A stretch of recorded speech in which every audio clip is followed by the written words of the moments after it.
حسنات کا بالتدریج بہت شکریہ ادا کریں کہ یا اللہ تیرا شکر ہے تو نے مجھے انسان بنایا، اس کے بعد امت محمد صلی اللہ علیہ وسلم اس میں سے تو نے مجھے بنایا، پھر امت محمد میں بالکل سچا کھرا جو ایمان ہے وہ تو نے مجھے عطا فرما کے موحد بنایا، شرک اور کفر اور نفاق کے گند سے مجھے نکالا۔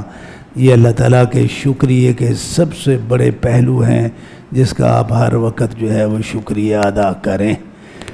اس کے بعد بہت بڑا شکریہ یہ کہ صرف عقیدہ ہی ٹھیک نہیں ہے بلکہ مجھے کتاب و سنت کا عالم بنا دیا۔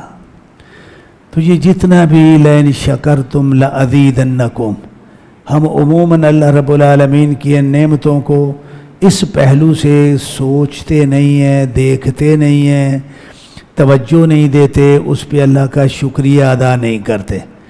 چلو اللہ تعالیٰ نے کوئی روٹی کپڑا کوئی جوتی کپڑا جو ہے نا وہ اچھا دے دیا، ہم کہتے ہیں ہاں اللہ کا شکر ادا کرنا چاہیے، لیکن بھائی جو اس سے پہلے نعمتیں میں بتا رہا ہوں ان سے بڑھ کے دنیا میں کوئی نعمت نہیں ہے، تو اس پہ شکریہ کا ہم کیا کرتے ہیں؟ تو بہرحال اس پہ شکریہ ادا کرو اور ہمیشہ کرو، صبح و شام کرو، یا اللہ تیرا شکر ہے تو نے مجھے اتنے گمراہ، اب روڈ پہ جاؤ لوگ جانوروں کی طرح پھر رہے ہیں اور آپ یہاں اللہ کا قرآن پڑھنے کے لیے تشریف فرما ہیں، سنت رسول پڑھنے کے لیے آپ جو ہے وہ بیٹھے ہوئے ہیں، تو یہ کوئی چھوٹی نعمت ہے؟ سب سے بڑی نعمت ہے یہ۔ تو یہ شکریہ کا جو پہلو ہے اس کو ہمیشہ، اور اس کی جو اسباب ہیں اور بڑی بڑی نعمتیں ہیں اس کا ذہن میں رکھ کے تو اس کا شکریہ ادا کرنے کی جو ہے وہ کوشش کریں۔ تو ایک تو یہ میری طرف سے نصیحت ہے۔ دوسرا یہ ہے کہ دیکھیے آپ پڑھنے کے لیے آئے ہیں، کیا پڑھتے ہیں؟ یہاں جو نصاب ہے آپ وہ پڑھتے ہیں، کیوں پڑھتے ہیں؟ پڑھ کے آپ نے کیا کرنا ہے؟ آپ کی نیت کیا ہے آپ کی؟ کہ یہاں پڑھیں گے، جامعہ ابوبکر کی جو سند ہے وہ مدینہ یونیورسٹی میں داخلے کے لیے ایک اچھا سبب ہے الحمدللہ، تو چلو میں نے مدینہ یونیورسٹی جانا ہے، ٹھیک ہے، وہاں جا کے تو نے کیا کرنا ہے؟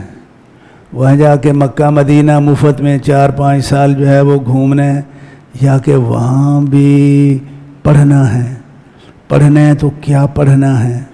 اور جو پڑھنا ہے وہ پڑھ کے کیا بننا ہے؟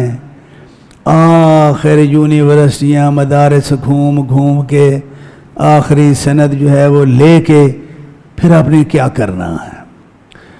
اس کا تعین، اس کی نیت، بہت کم طالب علم ہیں جو یہ نیت جو ہے وہ اپنی پکی کرتے ہیں، اور وہ نیت پکی کر کے اللہ رب العالمین سے پھر دعا گو رہتے ہیں کہ یا اللہ میں یہ بننا چاہتا ہوں۔ ہاں جی، کیا بننا ہے؟ یا اللہ میں یہ پڑھ کے سند مل جائے گی، مدینہ یونیورسٹی کی ہو یا یہاں کی ہو، وہ ایم اے کے برابر ہو جائے گی، پھر پی ایچ ڈی کروں گا، پھر کہیں ملازم لگ جاؤں گا، یہ بننا ہے، چل بن لے۔ یہ تو اللہ کا تو کوئی مقصد نہیں ہے، اس میں تو للہیت والی کوئی بات نہیں ہے۔ ہاں اپنی نیت جو ہے نا وہ یہ کی ہوئی ہے کہ یا اللہ مجھے علم حدیث میں جو شرف صحابہ میں تو نے ابو ہریرہ رضی اللہ سبحانہ و تعالی کو شرف عطا فرمایا تھا، یا اللہ وہی شرف مجھے تو علم حدیث میں ابو ہریرہ سے بھی آگے لے جاؤں، اس سے بھی زیادہ حدیثیں میں بڑا محدث بن جاؤں، امام بخاری بن جاؤں، امام شافعی بنا دے مجھے، احمد بن حنبل بنا دے یا اللہ۔ اب یہ نیت جو ہے وہ کس لیے ہے؟ یہ اللہ کے لیے ہے انشاءاللہ۔ جب اس پہ آپ محنت کریں گے تو آپ کا طریقہ کار اور ہوگا، آپ پھر دن رات محنت کریں گے کہ شافعی بخاری ابو ہریرہ بننے کے لیے۔ پھر یہ نہیں ہے کہ بس سبق کلاس میں بیٹھ گئے، سن لیا، جیسا تیسا استاد جی نے پڑھا دیا، پڑھ لیا، اور اس کے بعد جو ہے وہ یاد کیا یا نہیں کیا، یہ کوئی ضروری نہیں ہے. پھر آدمی ایسے نہیں کرتا ہے، کیونکہ ان شخصیات کے مراتب تک پہنچنے کے لیے محنت کرنا پڑتی، اور جو آدمی محنت کرتا ہے اللہ اس کو پہنچا دیتا ہے. بھائی کیا دین کے علم کے سارے تقاضے ان شخصیات نے پورے کر دیے ہوئے ہیں یا ابھی بہت کچھ باقی ہے؟ بہت کچھ باقی ہے.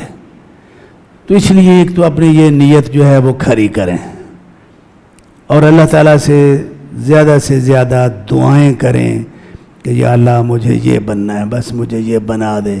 اللہ میں تیرے دین کی بڑی خدمت کروں، یہ اس علم میں مجھے بڑا تبصر جو ہے وہ عطا فرما دے. تو ایک تو یہ جب تک آپ نہیں کریں گے آپ کی کوئی منزل نہیں ہے. آپ کی یہاں سے تھوڑا چل کے آگے پھر گم ہو جائیں گے، پھر جائیں گے، پھر گم ہو جائیں گے، گم ہی ہوتے رہیں گے. آپ ساری زندگی وہ گم ہونے میں جو ہے نا وہ نکل جائے گی. تو اس لیے اپنی یہ نیت جو ہے کہ درست کر کے اپنے اللہ تعالیٰ سے جو ہے نا وہ دعا کیجیے. بہت سارے طالب علم جو ہے نا وہ سوچتے ہیں کہ یار یہ دعا کیا ہوئی کہ یا اللہ مجھے تو امام بخاری بنا دے. تو دعا بھی کوئی چھوٹی موٹی کرنی چاہیے نا، کوئی جڑی ہو سکن والی گل ہے وہ کرنی چاہیے. وہ اللہ کے ولیو، امام شافعی کو امام کس نے بنایا تھا؟ اتنا مرتبہ شرف کس نے دیا تھا؟ اللہ نے دیا تھا نا. تو کیا وہ اللہ اب پھر ان شخصیات سے بھی بڑھ کے بنانے پہ قادر نہیں ہے؟ بنانا تو اس نے ہے. یہ مت سوچئے، بلکہ اس کا یہ کہ یا اللہ جتنے بڑے بڑے امام ہیں سلفی محدثین، ان کے یا اللہ جو کچھ یہ سب کچھ تھے، مجھ اکیلے کو وہ بنا دے. وہ بنائے نہ بنائے یہ اس کی مرضی کی بات ہے. آپ دعا کر کے تو آپ کسی شرف اور منزلت پہ تو پہنچے نا. تو ایک تو یہ میں عرض کروں گا کہ یہ آپ اس طرح کی جو ہے وہ نیت کیجئے، اور اپنا وقت جو ہے اس کو ضائع نہیں کیجئے. یہ للہیت والا علم ہے، یہ اللہ کے لیے ہی پڑھانے جانے والا علم ہے. جو اس علم کو للہیت کے علاوہ کسی اور نیت سے پڑھاتا ہے تو اللہ کے رسول صلی اللہ علیہ وسلم سے اس کے بارے میں بڑی شدید وعید اور سخت وعید جو ہے وہ آئی ہوئی ہے. تو ایک تو یہ بات جو ہے وہ ذہن میں رکھیں. لہذا اب یہاں نصاب میں عربی زبان پڑھنے پڑھانے سیکھنے کے لیے کچھ نصاب ہے یا نہیں ہے؟ وہ کس لیے ہے؟ وہ اس لیے ہے کہ آپ کو صحیح عربی پڑھنی آئے، سمجھنی آئے، لکھنی آئے، بولنی آئے. اگر آپ 8 سال کے نصاب میں اس منزل پہ ہی نہیں پہنچ سکے ہیں تو آپ کہاں پہنچیں گے؟ جبکہ حالت ہماری یہ ہوتی ہے کہ جب بخاری پڑھ کے ہم سند جو ہے نا وہ لیتے ہیں تو آتی ہمیں صحیح عبارت پڑھنا بھی نہیں ہے. ابھی نحو بھی ہماری جو ہے نا وہ ادھوری ہوتی ہے. تو یہ کیوں ہوتا ہے ایسے؟ اس لیے ہوتا ہے کہ طالب علم جو ہے وہ اپنی ذمہ داری ادا نہیں کرتا. غیر ذمہ دارانہ حالت میں وہ یہ تعلیم کا دورانیہ جو ہے وہ پورا کرتا ہے. نتیجہ یہ ہے کہ نحو کی کتابیں پڑھ کے بھی نحو نہیں آئی، حدیث کی کتابیں پڑھ کے حدیث نہیں آئی، فقہ کے بھی مضمون پڑھ لیے آئی فقہ بھی نہیں، اصول فقہ بھی پڑھ لیے تو پتہ پھر بھی نہیں چلا کہ اصول فقہ حقیقت میں رہتا کہاں ہے، بستا کہاں ہے کتنا، اس کو پڑھیں کیسے. یہ ساری چیزیں میں ہم جو ہے نا وہ بالکل اندھیرے میں ہی ساری زندگی جو ہے نا وہ رہتے. وجہ اس کی یہ ہے کہ ہمارا جو ہے نا وہ اتنی دلچسپی نہیں ہوتی. ہم تو بہرحال دلچسپی اس میں لے کے ذمہ داری ادا کریں. مزید میں یہ گزارش کروں گا کہ دیکھیے جامعات میں اکثر جامعات جو ہیں وہ اپنے جامعات میں بڑے بھاری مکتبات کا انتظام کرتے ہیں. یقیناً یہاں بھی جو مکتبہ ہے وہ کوئی معمولی مکتبہ نہیں ہے. یہ مکتبے کس لیے ہوتے ہیں؟ کیا یہ مکتبے اس لیے ادارے والوں سے بھی میری گزارش ہے, طالب علموں سے بھی گزارش ہے کہ مکتبے کا مصرف کیا ہے؟ ہاں جی, کتابیں رکھو, تالا لگاؤ, ایک مخصوص ٹائم دے دو, 2 گھنٹے کا 3 گھنٹے کا, اس میں آؤ, بیٹھو, پڑھو, جاؤ, تالا لگاؤ, گھر جاؤ, اس لیے ہوتے ہیں؟ نہیں بھائی, یہ مکتبہ جو ہے وہ سارا دن کھلا رہنا چاہیے, رات سونے کے اوقات تک کھلا رہنا چاہیے. اساتذہ بھی جائیں, طالب علم بھی جائیں, بلکہ اساتذہ کا یہ فرض ہے, یہ فرائض میں کہہ رہا ہوں کہ وہ طالب علموں کو مکتبے میں چکر لگوائیں. جو مصطلح پڑھا رہے ہیں, مصطلح کی کتابیں الگ پڑھی ہوئی ہونی چاہیے. طالب علم کو مکتبہ میں لے جا کے جو مصطلح کی کتابیں ہیں پورا ان کو تعارف کرایا جائے کہ دیکھو جی یہ شرح نخبہ ہے, پھر اس کی شرح کس کس نے لکھی ہے, یہ مقدمہ ابن الصلاح ہے, اس کے شارحین کون کون ہیں, اور وہ مصادر کہاں ہیں, یہ اس کے مصادر ہیں. یعنی پورا تعارف جو ہے یہ ہونا چاہیے. حدیث کی کتابیں ہیں, ٹھیک ہے, اب صحیح بخاری پڑھ رہے ہیں, بخاری تک آپ محدود ہیں, اور کوئی باقی جو کتب حدیث ہیں ان کا بالمشافہ دیکھ کے کہ مسند احمد اس طرح کی ہوتی ہے, مصنف ابن ابی شیبہ اس طرح کی ہوتی ہے, پڑھا بھی نہیں, دیکھا بھی نہیں, تعارف بھی نہیں, تعریف بھی نہیں. تو یہ ساری چیزیں کیا ہیں؟ یہ یرفع العلم کا جو جرم ہے اس میں ہم اس سے شریک ہو جاتے ہیں کہ جب ہم نصابی سرگرمیاں اتنی محدود اور کمزور کریں گے کہ جس سے علم جو ہے وہ کمزور ہو رہا ہے, تو یہ یرفع العلم کے ہم باعث بن رہے ہیں, ویکسر الجہل کے ہم جو ہے وہ ذمہ داری اپنے سر جو ہے وہ لے رہے ہیں.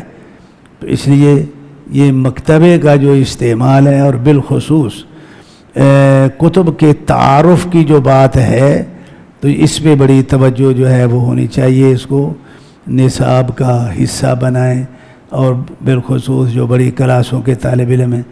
نحو ہے, اب نحو تو پہلی جماعت سے آپ پڑھانا شروع کرتے ہیں. کوئی چھوٹی موٹی کتاب ہوگی جو پڑھائی جاتی ہوگی, یہاں بھی شرح متعامل ہے, ہدایت النحو ہے, یا کوئی اور کتاب ہوگی. بھائی جو جامعہ کے محتمین ہیں ان کا فرض ہے کہ وہ نحو پہ لکھی گئی جو امہات المصادر ہیں ان کو جو ہے نا وہ رکھیں مکتبہ میں. اب طالب علم کو آپ ہدایت النحو پڑھا رہے ہیں یا کوئی بھی کتاب پڑھا رہے ہیں, تو طالب علم کو مکتبے میں جا کے پوری جو کتب نحویہ ہیں اس کا تعارف دینا بہت ضروری ہے. پرانی, نئی, مطولات, مبسوطات, پورا ایک جو ہے وہ یہ معلومات فراہم کرنا بہت ہی جو ہے وہ ضروری ہے. تو اس لیے ایک تو یہ مکتبے کا جو استعمال ہے آپ اس کو اس طریقے پہ جو ہے وہ کریں. دوسرا, کچھ علوم ایسے ہیں کہ جن کو ہم بڑے ادھوری شکل میں پڑھتے ہیں, یعنی اس میں جو ہماری نظر ہے وہ جس کو نظر شامل اور موسوعی کہتے ہیں وہ نہیں ہوتی ہے. مثال کے طور اسی میں سے ایک نحو ہے. بھائی نحو کا تصور ہمارے ہاں کیا ہے؟ نحو کیا ہوتی ہے؟ ہمارے ہاں اتنا ہی تصور ہے کہ نحو اللغہ العربیہ کا صرف اتنا ہی معنی ہے کہ مرفوعات, منصوبات, مجرورات, بس اس کی پہچان ہو جائے, اس کی تطبیق کا طریقہ آ جائے. اور اجرا میں بھی ہم یہی کرتے ہیں کہ جی یہاں رفع آنا چاہیے, نصب آنا چاہیے, جر آنی چاہیے, کیا آنی چاہیے, اور اس کا باعث جو ہے نا وہ کیا ہے. بھائی یہیں تک رہتے ہیں ہم. دیکھو بھائی عربی نحو کا یہ تصور انتہائی ناقص تصور ہے. یہ میری بات غور سے آپ جو ہے نا وہ سنیں. بہت ہی ناقص تصور ہے. یہاں تک محدود رہ کے آپ عربی زبان کے اندر تفقہ فی اللغہ جس کو کہتے ہیں، تفقہ فی اللغہ یہ بنیاد ہے تفقہ فی النص کی اور تفقہ فی اصول الفقہ کی. یہ بنیاد ہے. یہ تو یہ تفقہ فی اللغہ صرف اعرابی حالت یہیں تک کہ ٹھیک ہے جی اجرا ہو گیا، یہاں ضمہ اس لیے آ گیا، رفع اس لیے آ گیا، جر اس لیے آ گئی جی ماشاءاللہ جی یہ طالب علم جو ہے نا یہ نحو میں بہت اونچا چلا گیا. ٹھیک ہے الحمدللہ، لیکن یہ نحو کی ایک قسم ہے. یہ بات توجہ سے سن لیں میرے بھائی، یہ نحو کی ایک قسم ہے جس کو کہتے ہیں نحو الاعراب. یہ نحو الاعراب ہے. بس نحو کی آگے 2 سٹیپ درجے اور ہیں، وہ ہے نحو الدلالہ اور نحو الاستدلال. یہ اصطلاحیں ہی ہمارے علم میں نہیں ہیں. یہ نحو الدلالہ بھی کوئی نحو ہوتی ہے؟ ہاں ہے یار، ہوتی ہے. علماء نے لکھا ہے، اس میں بڑا کچھ لکھا ہے. اور نحویوں نے نحو دلالہ میں بڑی جامع قسم کی ان کی تصنیفات ہیں، بڑی بنیادی تصنیفات ہیں. اور وہ تفقہ فی النص میں جو نحویوں کی نحو الدلالہ ہے وہ اصولیوں کی جو دلالت ہے اس سے کہیں بہتر ہے. وہ اب اس کو آپ ایسے سمجھیں، یہاں نصاب میں شرح میں عمل ہے. کیوں شیخ؟ شرح میں عمل یہاں نصاب میں نہیں ہے، چلو کوئی بات نہیں، دوسرے مدارس میں ہے. یہ کون سی نحو کی کتاب ہے تو نحو کی نا. کون سی نحو ہے اس میں؟ اس میں 2 نحویں ہیں، نحو الاعراب بھی ہے اور نحو الدلالہ بھی ہے. اس میں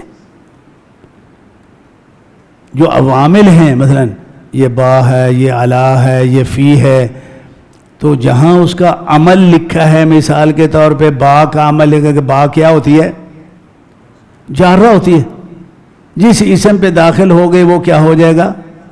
مجرور ہوتا. بس یہی کام ہے با کا. اسی شرح میں تعامل میں با کا یہ اعراب بیان کرنے کے بعد با کتنے معانی کے لیے ہوتی ہے وہ بھی اس میں لکھا ہے یا نہیں لکھا؟ اس کو نحو الدلالہ کہتے ہیں. چونکہ ہمیں اس کی اہمیت کا ہی پتہ نہیں ہے، جبکہ یہ بہت اہم ہے، تو ہم کرتے کیا ہیں؟ ہم ترجمہ بھی اگر قرآن کا پڑھاتے ہیں نا تو ہم شروع کرتے ہیں بسم اللہ کی با سے ہم شروع کرتے ہیں. جی با کس لیے ہے؟ با جارہ ہے، یہ اس کی نحو الاعراب ہو گئی. اور اس کا جو ترجمہ کرتے ہیں با کا وہ کیا کرتے ہیں؟ با مانا ساتھ، یہ کرتے ہیں. ہمیں تو ساری زندگی مشائخ نے ایسے ہی سنا، ہم نے تو ایسے ہی پڑھا. آپ کیا پڑھتے ہیں مجھے نہیں پتا. اب بسم اللہ کی با سے لے کے قل اعوذ برب الناس کی با تک پورے قرآن کا جب ہم ترجمہ کرتے ہیں تو با منا ساتھ، با منا ساتھ، با منا، یہی ہوتا ہے نا. یہاں آپ کے ادارے کی میں بات کر رہا ہوں، آپ کا نظام تعلیم کتنا کس حد تک وہ اسی مجھے کوئی علم نہیں ہے، کوئی زیادہ گہرائی نہیں ہے، پر چلو توجہ دلا رہا ہوں. تو اب کتنا ترجمہ پڑھانے والے جو مشائخ ہیں وہ ترجمہ اس بنیاد پہ پڑھاتے ہیں کہ قرآن میں جہاں جہاں با آ جائے اس کے کوئی 12-13 معانی ہیں جو شرح میں تعامل والے نے لکھے ہوئے ہیں. وہاں وہ کس معنی کے لیے ہے؟ وہ با معنی ساتھ ہی ہے یا کہیں تعلیل کا معنی ہے، کہیں سببیت کا معنی ہے، کہیں مصاحبت کا معنی ہے. تو کیا ترجمہ بھی ہم جو حروف ہیں ان کے معانی کے ہر جگہ پہ مقتضا کے مطابق ترجمہ طالب علم کو ہم کرواتے ہیں؟ بھئی ہمیں جہاں جہاں پڑھا تھا ہمیں تو نہیں، وہ بامانہ ساتھ ہی ہم تو پڑھتے رہے ہیں، آپ کا مجھے پتہ نہیں۔ تو بھائی جو نحو الدلالہ ہے اس پہ نحویوں نے بڑی زبردست کتابیں لکھی، جن میں سب سے اوسع الکتب مغنی اللبیب ہے ابن ہشام کی، یہ نحو الاعراب بھی ہے اور نحو الدلالہ بھی ہے۔ اسی طرح حروف المعانی، اس پہ بہت ساری کتابیں ہیں قدیم علماء کی جو انہوں نے بڑی اشتیاب کے ساتھ لکھی ہیں، اور بالخصوص مثالوں میں انہوں نے قرآنی آیات کو ملحوظ خاطر رکھا ہے۔ تو یہ جو نحو الدلالہ ہے یہ نحویوں کی لکھی ہوئی ہے، تو اس کا کوئی تصور ہماری نحو میں کوئی تصور نہیں ہے۔ شرح ابن عقیل تک جو ہے وہ ہم پڑھ جاتے ہیں، لیکن اعراب ہی اصل مقصد سمجھا جاتا ہے۔ تو بھائی یہ جتنے علوم جو ہم پڑھاتے ہیں نا، ان میں بڑا نقص ہے، ان میں یہ ادھورے، کوئی آدھا، کوئی تیسرا حصہ، کسی کا آدھا غائب ہے، کسی کے 2 حصے غائب ہیں، کسی کے 3 حصے غائب ہیں۔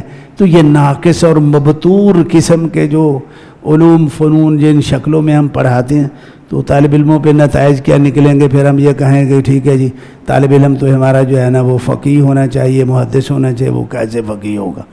علوم تو سارے ادھورے ہیں۔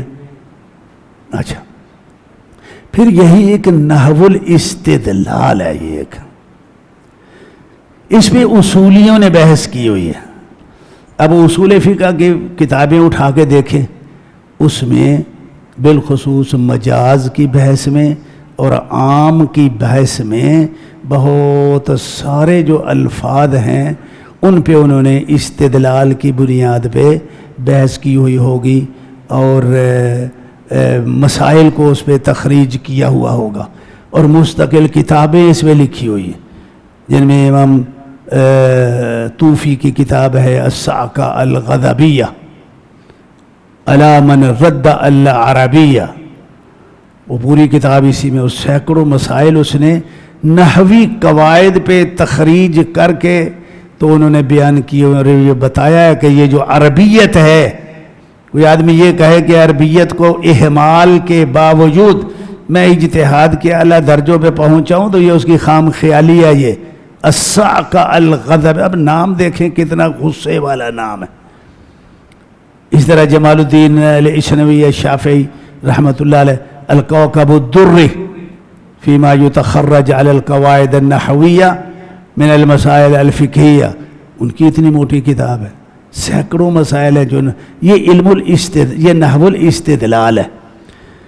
تو بھائی ایک تو ان علوم جو بنیادی علوم ہیں اس کا جو نقص جو ہے نا وہ دور کرو، اس میں کمال پیدا کرو، کتابیں پڑھی ہوئی ہونی چاہیے نیچے مکتبہ میں، طالب علم کو جہاں یہ بتایا جائے کہ یہ نحو الاعراب کی یہ جدید قدیم مصادر ہیں، یہ نحو الاستدلال کے ہیں، یہ نحو الدلالہ کے ہیں، بھائی کچھ معیار بھی بنے، کوئی طالب علم کسی کام کا بھی بنے، تو یہ چیزیں جو ہے نا ان کو ملحوظ رکھنا بہت ہی ضروری ہے۔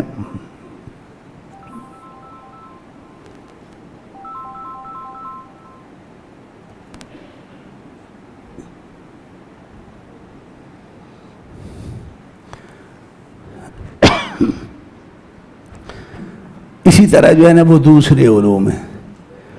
اب ہم مصطلح پڑھتے ہیں، مصطلح کے اندر ہم تو اہل حدیث ہیں نا، تو یہ جتنا یہ علم فن اہل حدیثوں کا ہے یہ دوسروں کا نہیں ہے، لیکن کیا ہمیں یہ پتہ ہے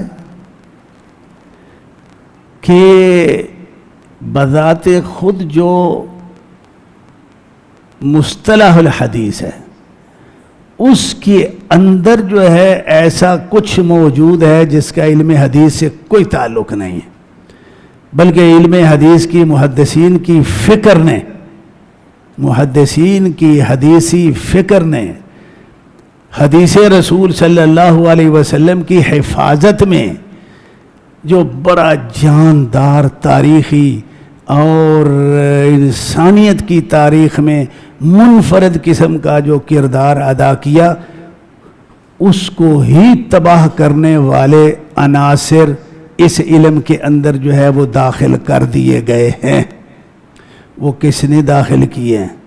وہ کیا کیا اصطلاحیں ہیں، کیا کیا عناصر ہیں جن کو ہم مصطلح کے طور پہ پڑھتے ہیں، پڑھاتے ہیں، پتہ ہمیں کوئی نہیں ہے کہ یہ جو ہم پڑھا رہے ہیں یہ تو سارے محدثین کی فکر کو جو ہے نا وہ تباہ و برباد کرنے والی جو ہے نا وہ بات ہے۔ کوئی اس میں جو ہے نا ہماری توجہ نہیں ہے، بصیرت نہیں ہے۔ اس کی وجہ ایک یہ ہے کہ ہم ان علوم کو بنیاد سے نہیں پڑھتے ہیں، ان کی تاریخ پہ ہماری نظر جو ہے وہ گہری نہیں ہے۔ ہم اس کو پڑھ لیتے ہیں، اچھا جی کیا مصطلح کی کتابیں، یہاں بھی نصاب میں زیادہ سے زیادہ جو ہے وہ تدریب الراوی ہوگی، مقدمہ ابن صلاح ہوگی، شرح نخبہ ہوگی، یا کچھ نئے علماء کی جو ہے نا وہ کتابیں ہوں گی، اور کیا ہوگا، یہی کچھ ہوگا نا۔ لیکن بھائی یہ علم حدیث چلا کہاں سے؟ اور جن اللہ کے بندوں نے، اولیاء اللہ نے اس علم کو شرعی اور عقلی اور فطری تقاضوں پہ مدون کیا، مرتب کیا، وہ کون ہے؟ اور کیا وہ چیزیں، اصطلاحیں، بنیادیں ہیں اس علم کی جس کا شرع سے تعلق ہے، فطرت سے تعلق ہے، عقل کے مطابق ہے؟ پھر وہ کون لوگ ہیں جنہوں نے اس میں بحث کر کے غیر فطری، غیر عقلی، غیر شرعی بنیادوں پہ، خیالی بنیادوں پہ جو ہے کچھ ڈھانچے کھڑے کر کے انہوں نے جو ہے نا وہ مصطلح الحدیث کے اندر داخل کر دیے؟ کون لوگ تھے وہ؟ کوئی پتہ نہیں اس کا، ہم یعنی ہم جاتے نہیں ہیں، تاریخ اصل جڑوں تک ہم نہیں جاتے، اس لیے ہمیں پتہ بھی نہیں چلتا ہے۔ تو بھائیو بات یہ ہے کہ یہاں ایک بات میں آپ کو توجہ دلاؤں، شیخ ٹائم کا کوئی پرابلم ہے؟ کوئی 10-15 منٹ اور کوئی مل جائیں گے؟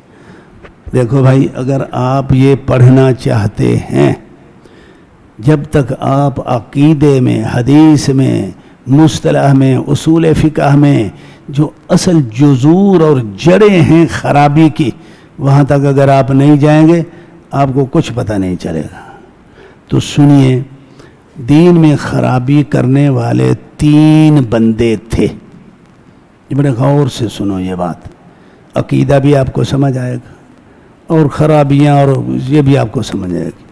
3 بندے تھے جنہوں نے دین کو خراب کیا۔ جو بدعتی فرق اور عقائد ہیں اس کا موجد 3 بندے ہیں۔ ایک وہ بندہ ہے جس نے اللہ کے رسول صلی اللہ علیہ وسلم سے کہا تھا کہ اعدل یا محمد۔ یہ خوارج کی جتنی شکلیں ہیں یہ ان کا باپ ہے یہ بندہ۔ اور خارجیت کوئی مذہب کا نام نہیں ہے، یہ ایک کھوپڑی کا نام ہے، ایک فکر کا نام ہے، ایک مخصوص مزاج کا نام ہے، یہ مذہب کا نام نہیں ہے۔ اور وہ مزاج کھوپڑی کیا ہے؟ اپنے علاوہ سارے جو ہے نا وہ جاہل بھی ہیں اور بے ایمان بھی ہیں، اور ایمان بھی سب کا خراب ہے، اور یہ کلئی مسلمان ہے۔ اور یہ کھوپڑی ہر دور میں موجود ہے، آج بھی موجود ہے۔ بس اس کام ایک ہی ہے، چاہے وہ کسی مسجد کا بابا ہی کیوں نہ ہو، جو 5 نمازیں پہلی صف میں امام کے پیچھے بیٹھ کے پڑھتا ہے، یہ کھوپڑی اس کے پاس بھی موجود ہوگی۔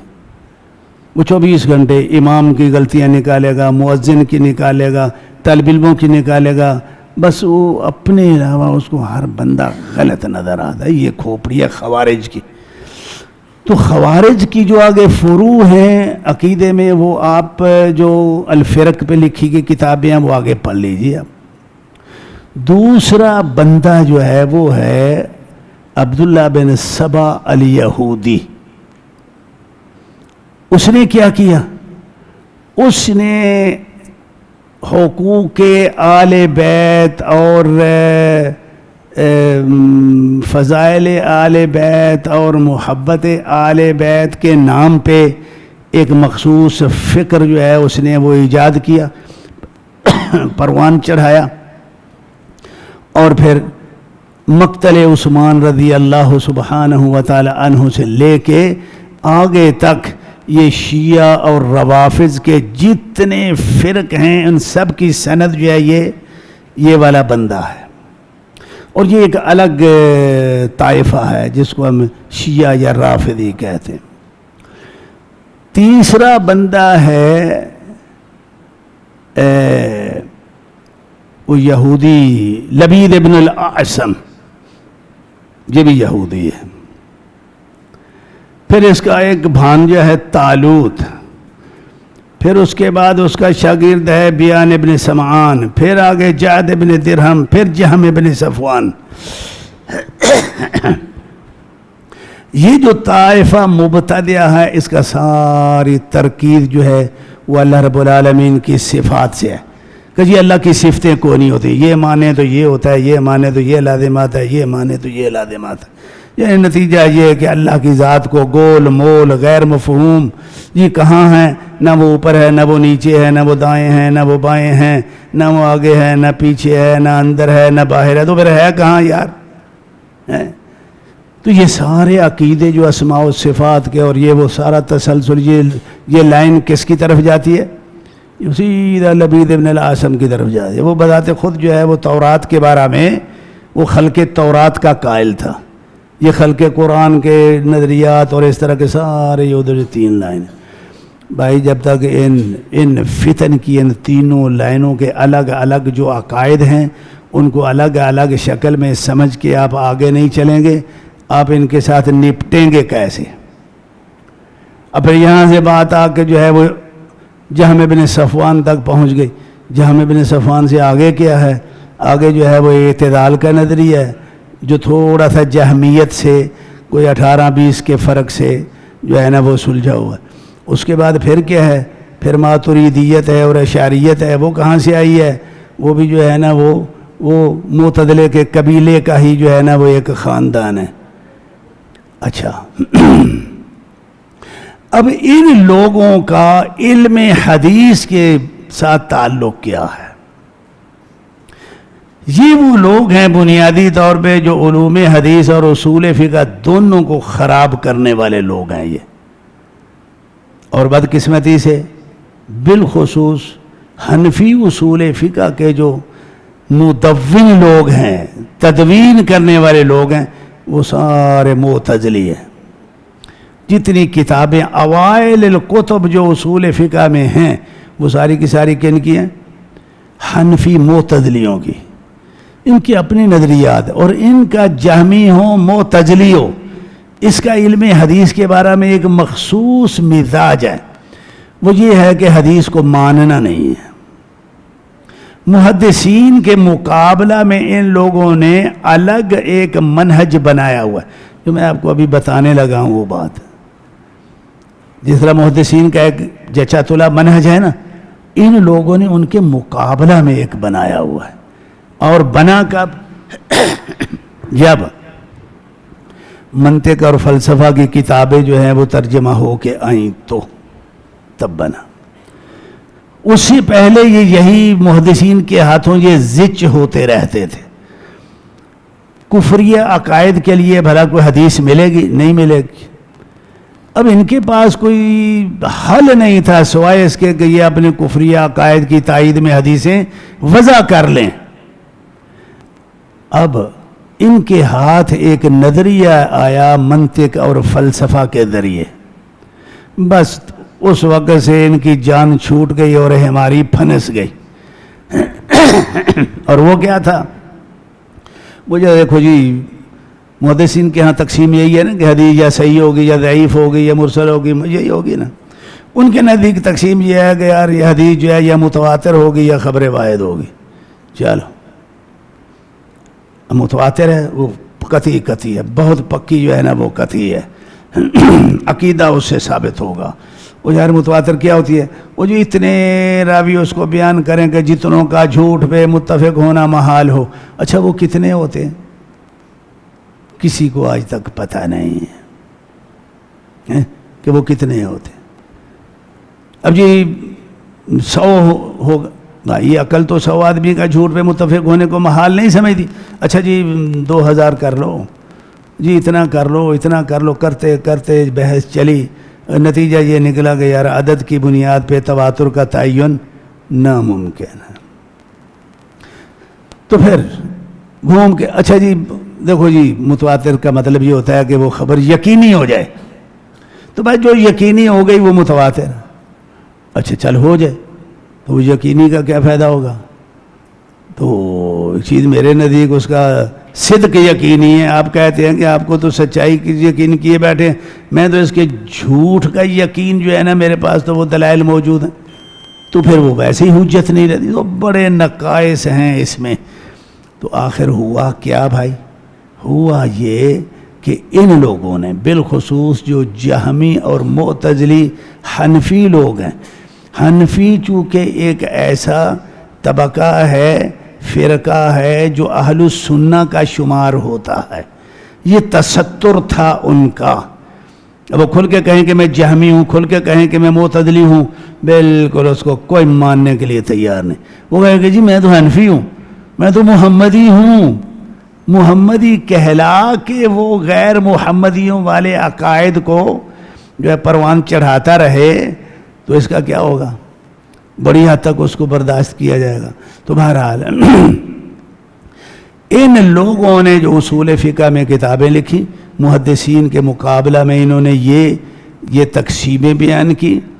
اب ان تقسیموں کو واللہ عالم ہے، ہماری تو سمجھ سے بات باہر ہے کہ کیسے جو ہے وہ دوسرے اہل، کیونکہ بعد میں آنے والے جو ہیں وہ شافعی، مالکی، حنبلیوں میں بھی، بلکہ شافعیوں مالکیوں کے اکثر جو ہے وہ اشعری ہے، ماتریدی ہے.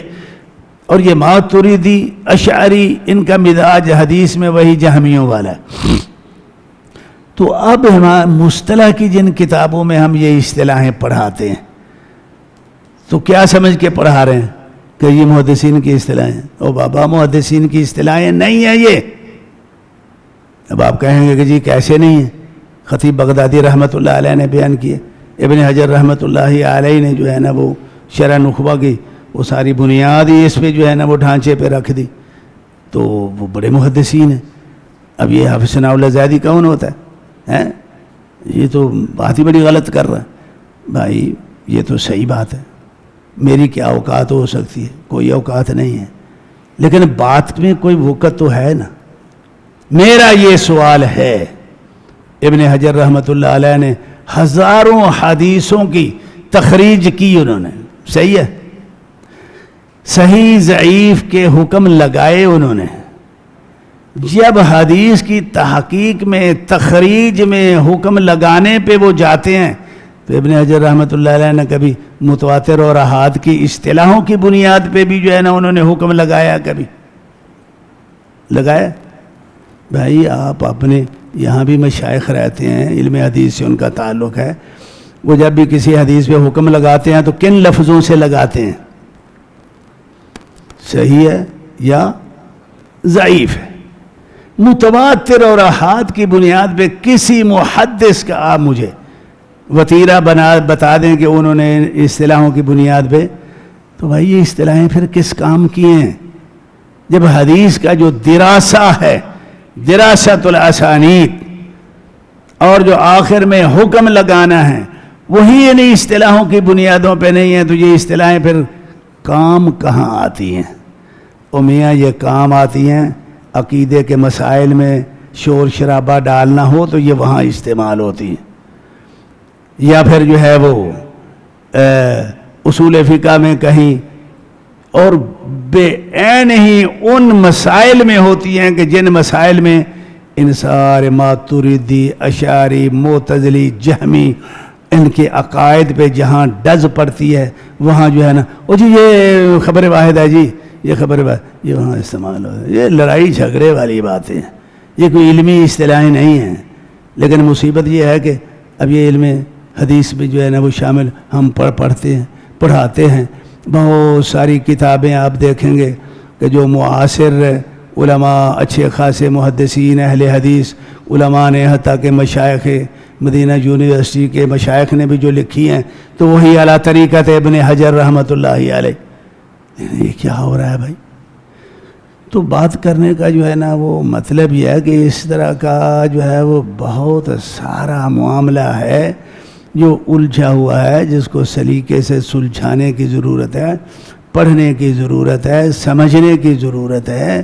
تو بھائیو آپ یہ سارے علوم کو ہم تو ناقص اور یعنی جس کو مبتور کہتے ہیں کہ کسی فن کی ٹانگ پال لی، کسی کی آنکھ پال لی، کسی کا کان پال لیا، یہ ہمارا طریقہ کار ہے.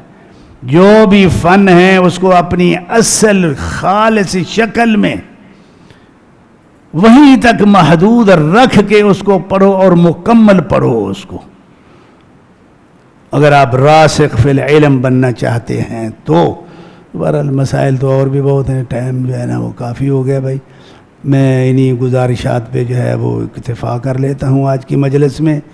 تو اللہ تعالیٰ سے دعا کرتے ہیں کہ اللہ رب العالمین ہمیں تفقہ فی الدین کی نعمت سے نوازے، اور ہم جن مقاصد تعلیمی علمی کے لیے یہ مراکز قائم ہیں ان کے جو ہے نا وہ اہداف مکمل کرنے کی توفیق عطا فرمائے، ہماری مدد فرمائے. وآخر دعوانا ان الحمدللہ رب العالمین. شیخ صاحب نے ابتدا میں شکر گزاری پر توجہ دلائی ہے.